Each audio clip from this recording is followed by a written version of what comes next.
حضرت عثمان غنی رضی اللہ تعالی عنہ فرماتے ہیں کہ رسول اللہ صلی اللہ علیہ وآلہ وسلم نے فرمایا، جو بندہ ہر صبح و شام کو 3 مرتبہ یہ کلمات پڑھ لیا کرے تو اسے کوئی چیز ضرر نہ پہنچائے گی۔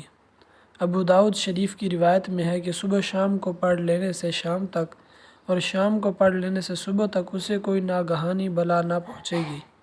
وہ دعا یہ ہے، اسے کسی بھی قسم کی ضرر پہنچانے والی چیز سے نقصان نہ پہنچے گا، نہ ہی اس کے ساتھ کوئی حادثہ پیش آئے گا۔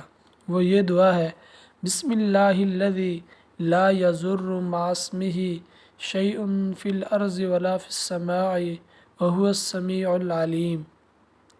بسم اللہ الذی لا یضر مع اسمہ شیء فی الارض ولا فی السماء وہو السمیع العلیم۔